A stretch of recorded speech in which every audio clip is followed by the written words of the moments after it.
como já dissemos, a nossa matéria de educação cristã visa principalmente esta modalidade de educação que está ligada aí à transmissão, à aprendizagem, ao aprendizado da palavra de Deus. E aí veremos como isso se desenvolveu ao longo do tempo, né, como foram havendo importantes contribuições, chegando até a atualidade, quando vemos que a igreja precisa também adotar para si esse importante ministério, né, precisa se imbuir dessa importante missão de estar comunicando a palavra de Deus de uma forma sistemática e estar de fato formando pessoas dentro dos conceitos bíblicos, né, para que elas tenham uma cosmovisão cristã correta e possam então comunicar isso ao mundo de uma forma clara, de uma forma tranquila e bastante racional, né, com bastante inteligência. E aí, para chegarmos até a educação cristã, estamos caminhando aí, né, por um longo caminho, vendo características gerais da educação, também acerca da educação primitiva, um pouco do desenvolvimento da cultura dos povos, né, os processos pelos quais a educação foi se desenvolvendo ao longo de diferentes culturas, né? Vimos aí os povos, o antigo nomadismo, a fase sedentária, a época da educação com o surgimento da escrita, né, o surgimento da classe dos escribas, né, e dessa classe erudita, ligada agora a uma educação sistematizada para a comunicação do conhecimento da escrita, e a partir daí a diferenciação da educação nos diferentes povos, né, nos espartanos, gregos, né, características da educação grega, a educação helenística de modo geral, quando é adotada aí pelos romanos, né, fundida com a sua cultura, e aí um pouco do legado, né, de Roma para a humanidade, e também a educação na época da Idade Média. Depois vamos ver um pouco da educação na época da Reforma. Só que agora é interessante nós ressaltarmos a questão da educação hebraica, porque como nós já temos entendido, a cultura cristã ela está como que entrelaçada com a cultura hebraica, né? Então podemos buscar sim a origem da cultura cristã dentro da cultura, né, do mundo hebraico, né? A partir dos textos do Antigo Testamento e a partir também de muitos aspectos culturais que foram transmitidos a partir do mundo, né, da cultura hebraica e comunicados para nós, né, herdados pelo cristianismo.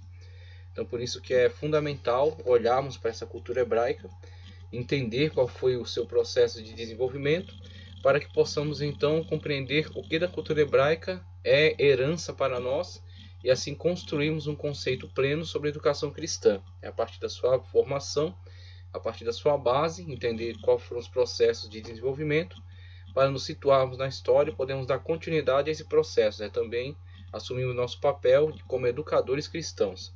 Então, falando sobre educação hebraica, algumas questões importantes relacionadas, vamos ver aqui características gerais primeiro. Educação hebraica, características gerais. O traço predominante da educação hebraica foi o idealismo. Os hebreus viveram tangidos pelo ideal de uma grande missão espiritual a cumprir. Daí o caráter essencialmente religioso de sua cultura e de sua educação. De fato, o objetivo dominante no ensino hebraico foi a transmissão às novas gerações de uma doutrina revelada por Deus ao povo de Israel. Então vemos o que é o idealismo dentro desse conceito, né? Não na conceituação que vemos aí de modo geral, né? Então, o idealismo dentro da literatura, né? Temos aí o idealismo dentro das ideologias políticas, mas especificamente o idealismo no sentido da cultura hebraica e ligado ao conhecimento que se obtinha dos textos hebraicos, né? Então, os textos aí que são a grande herança cultural, né, do povo hebreu, legado a eles a partir da entrega, né, feita por Deus no Monte Sinai, a comunicação de Deus a Moisés, né, aos líderes de Israel, e como eles são então os detentores, né, dessa revelação divina. Eles precisam zelar por ela, eles precisam estar adequados, né, a ela, né, viverem nesse ambiente aí permeado dessa revelação bíblica, a revelação bíblica que cobria, né, todos os aspectos da vida. Então podemos falar de uma cosmovisão hebraica a partir do texto revelado, como eles viviam imersos, né, neste mundo, e eles comunicavam, ou deveriam comunicar isso, deveriam ser referência para os demais, do cumprimento dessas leis, da eficácia delas, de como elas de fato traziam grande bênção para a sua vida, podendo eles ser um referencial de bênção para todos os povos.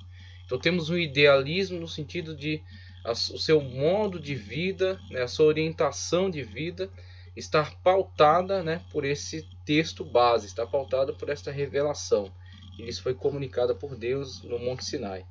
Então temos aí este idealismo, tá? O idealismo no sentido de estar ligado a esta ideia da revelação divina no texto do Antigo Testamento, né? Principalmente na Torá, no Pentateuco, dos 5 livros escritos por Moisés.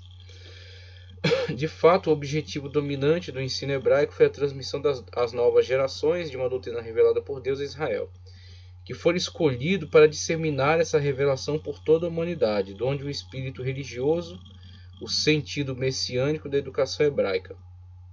Por isso, o ideal educativo dos judeus foi a formação do homem virtuoso, do homem piedoso, do homem capaz de realizar os desígnios espirituais conferidos por Deus ao povo eleito.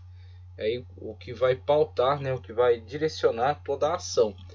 Então a ação deve ser direcionada por isso. Obviamente que ocorreram interferências com vamos dizer assim, um elemento sincrético, né, com a mistura dos hebreus, futuramente dos judeus, né, contexto pós-cativeiro. Nós falamos de judeus apenas, porque as demais tribos foram deportadas e se miscigenaram, mas houve um elemento, uma inserção de um elemento estranho devido à mistura, né, devido à admissão por parte dos hebreus de influências pagãs. Então, infelizmente, eles deixaram levar com muitas influências pagãs, e com isso a missão de serem os detentores, os comunicadores dessa lei divina, e muitas das vezes falhou.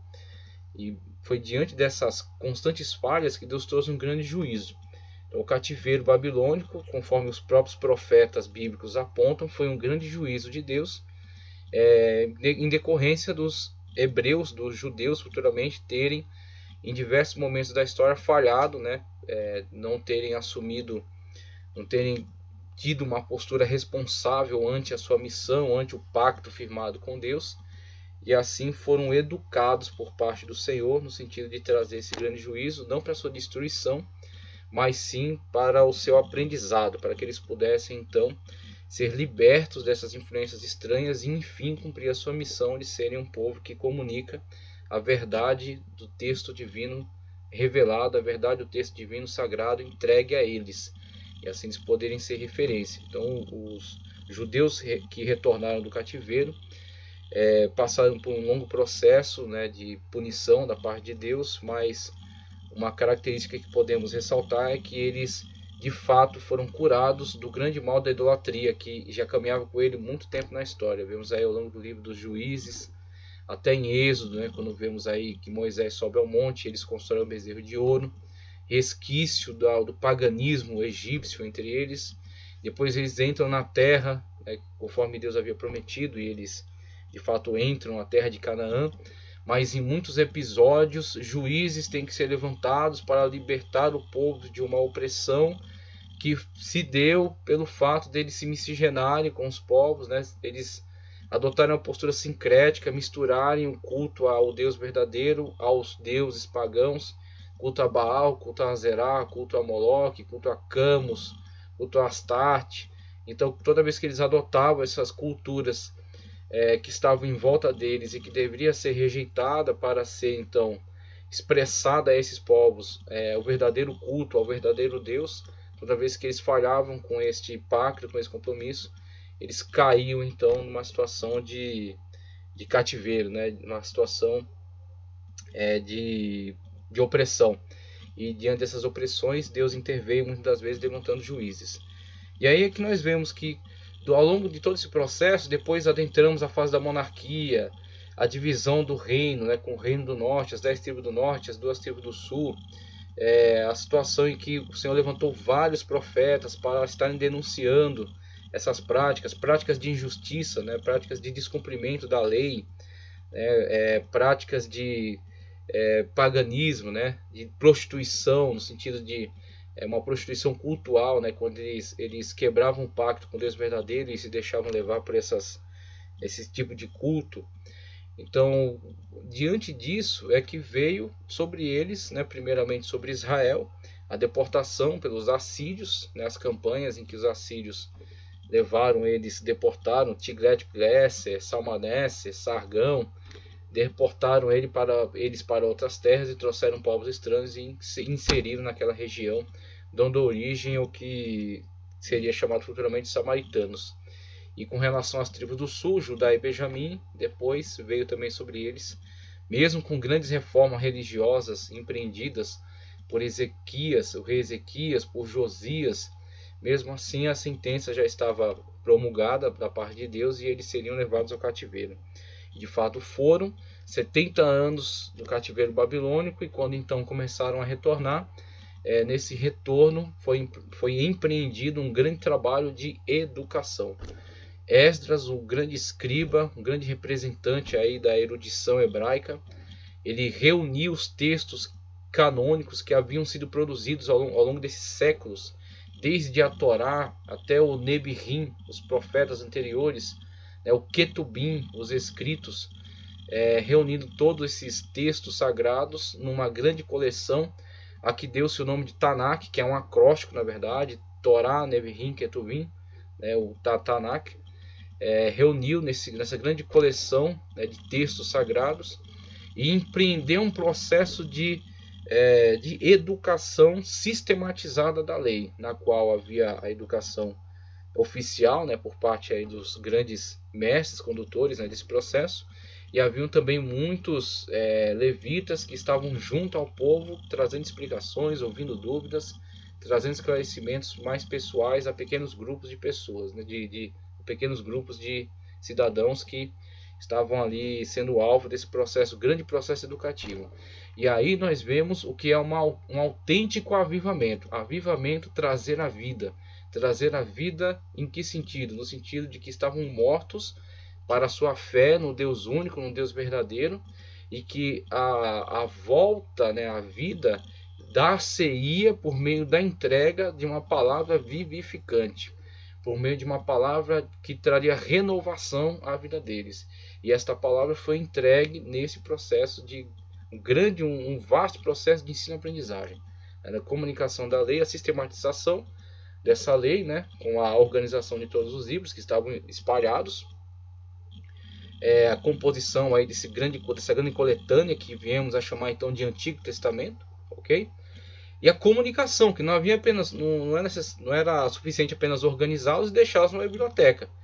O povo teria que tomar posse desse aprendizado para que o povo então pudesse se guiar ao longo de tantas adversidades pelas quais passaram. Inclusive o caminho foi muito sofrido dali para frente, dali em diante.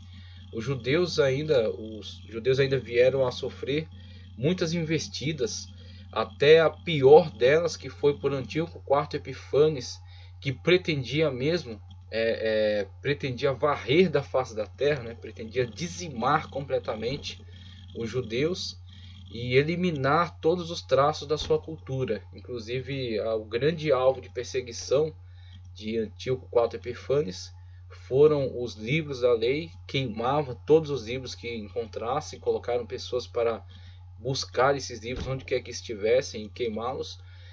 Assassinava cruelmente aqueles que estivessem ligados aos livros, e principalmente professores. Então perseguiu grandemente os professores, aqueles que estavam a cargo do ensino da lei, e obrigou os judeus a mudarem de nome, adotarem nomes da cultura grega, obrigou a prestar cultos a ídolos. Então houve uma grande perseguição, e os judeus só puderam resistir a esse processo de eliminação, a esse genocídio, e só puderam resistir a esse genocídio porque cada judeu havia sido fortalecido por meio de um vasto, um empenhado processo de ensino sistemático da lei. Então os judeus guardavam no seu coração o amor pela sua cultura, o amor pelo seu Deus, o amor pelos seus textos sagrados. Assim eles puderam resistir a essa grande tempestade até que se levantaram a família dos Macabeus, que então empreenderam guerra aberta mesmo contra esses ataques e conseguiram de fato a independência, pelo menos provisória, mas conseguiram a independência de muitas terras.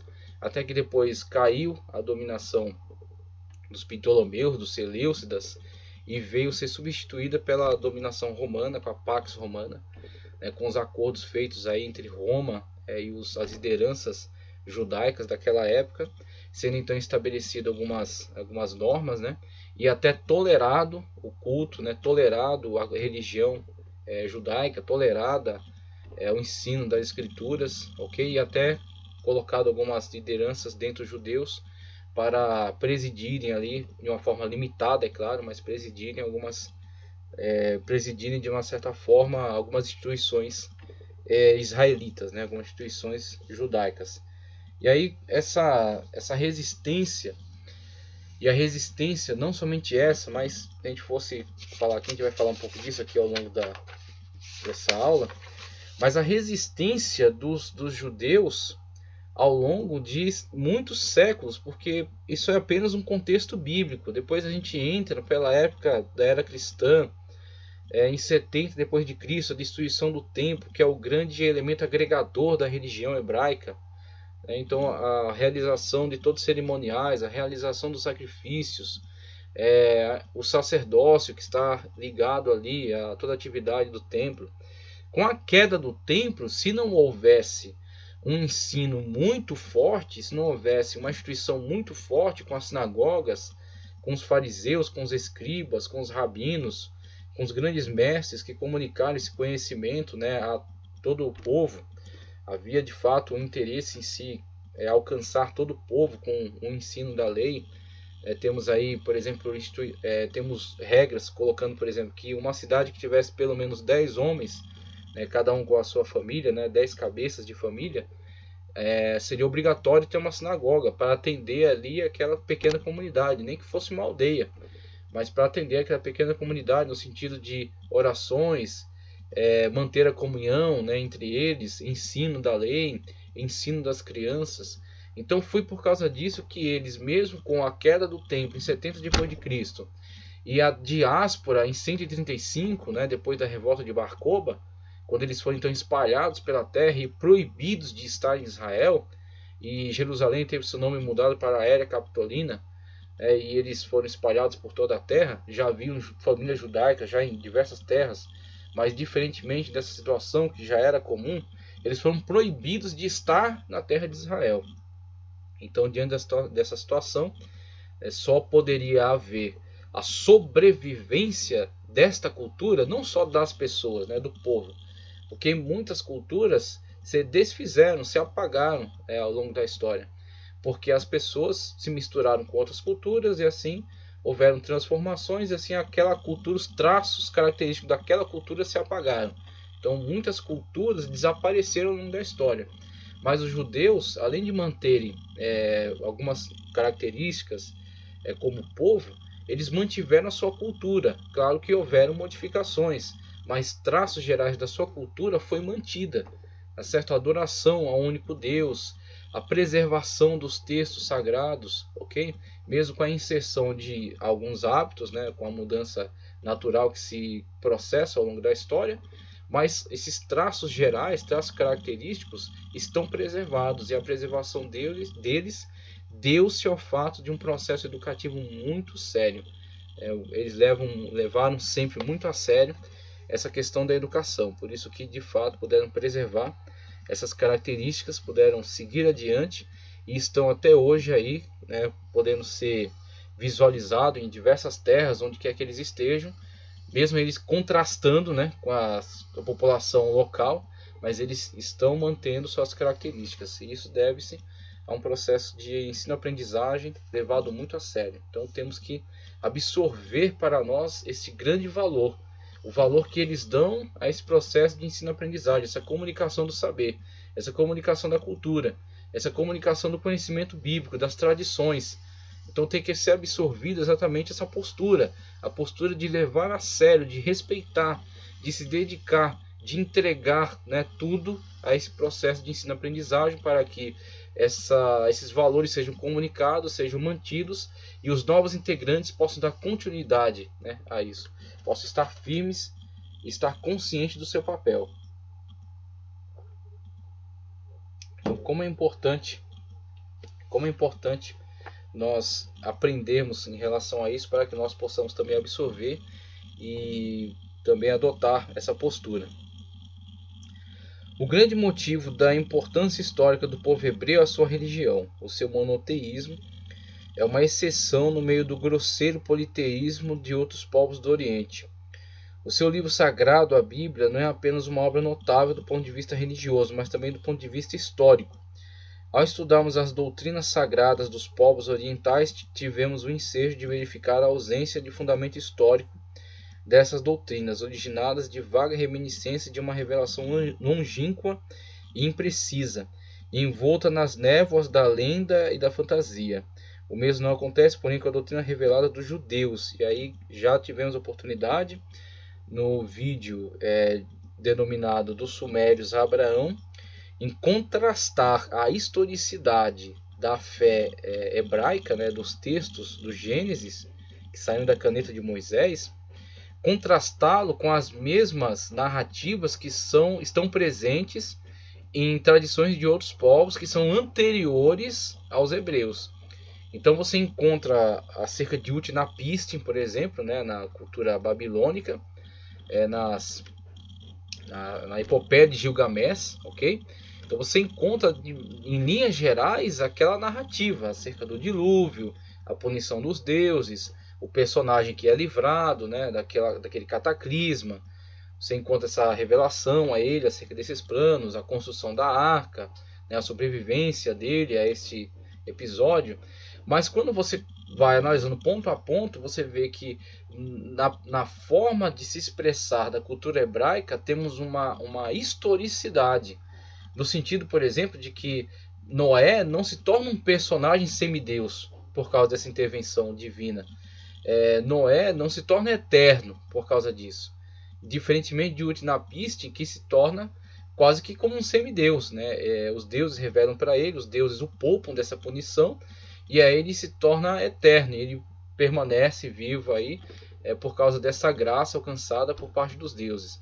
Então, quando vemos a Bíblia falar deste Noé, mesmo que haja como que uma correspondência cultural, em linhas gerais os povos têm conhecimento acerca desses fatos. Agora, construíram em cima dos fatos as suas mitologias. Então o fato o dilúvio ocorreu em algum momento da história, né? Mas a partir do fato ocorrido e com o distanciamento histórico, os povos foram construindo mitos, preservando alguma coisa daquele fato histórico, mas o modificando a partir das suas próprias tradições, a partir do seu próprio enfoque sobre aquele evento. E aí o modificando e acrescentando, modificando, inserindo outras narrativas, né, dando suas próprias cores a ela. E de tanto que acrescentaram, que tornaram aquela narrativa uma fábula, né? Acaba transformando-se numa fábula daquele povo, uma fábula daquela tradição. Agora, quando contrastamos com a narrativa hebraica acerca daquele fato, acerca daquele evento, vemos o interesse em preservar a historicidade, o interesse em preservar de fato aquilo dentro do campo histórico. Tanto que Noé, aquilo que foge da história, o elemento sobrenatural, Noé é informado acerca daquilo que acontecerá. Então Deus interviu nessa situação, Deus informou que ia trazer punição sobre os povos. E Noé ia se livrar dessa punição construindo a arca, sobrevivendo então a esse grande dilúvio. Todavia, mesmo com a intervenção divina, no elemento histórico, Noé continua sendo um personagem histórico. Noé é livrado do dilúvio, constrói a arca, sobrevive ao cataclisma, depois, dando continuidade histórica à sua vida, os seus filhos prosseguem no processo agora de colonização novamente, repovoação da terra, e Noé falece como qualquer homem, naturalmente. Ele não se torna um semideus, não se torna alguém eterno. Como qualquer homem, ele morre e é enterrado, e seus filhos dão continuidade aí a todo o processo de repovoamento. Então, claro, existe o elemento sobrenatural, o elemento sobrenatural, porque a Bíblia Sagrada ela é um livro sobrenatural e ela não disfarça, né? Ela não evita falar da intervenção divina, do sobrenatural. Só que mesmo ela tendo elementos de sobrenatural, ela não é uma fábula, né? Ela não é simplesmente vamos dizer assim, um livro onde qualquer coisa pode acontecer. Não, existem alguns limites, sim. Inclusive os personagens têm defeitos. É indicado problemas, né, no seu comportamento. É indicado erros que acontecem. São indicadas tragédias até que acontecem sobre os seus personagens principais. Então ela guarda assim, ela funde o sobrenatural ao histórico. Existe sobrenatural porque existe intervenção divina. Mas a intervenção divina não transforma aquele histórico numa fábula. Ele intervém no ambiente histórico, mas os personagens continuam ligados aos fatos históricos. Inclusive, morrem, né? Não se tornam outra coisa senão os seres humanos que continuam sendo.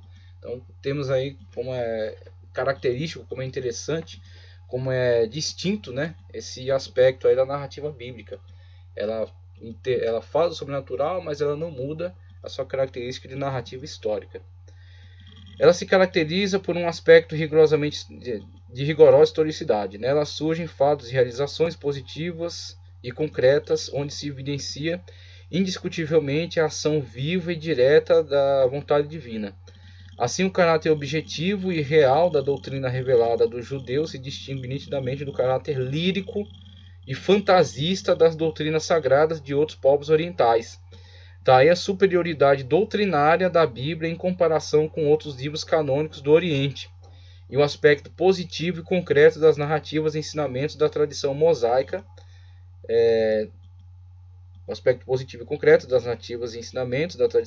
satisfaz de tal maneira aos judeus que eles cometeram o erro de não procurar enriquecer sua cultura com a investigação científica e com a especulação filosófica. Aí já é uma questão dos judeus estarem assim tão ligados à sua tradição.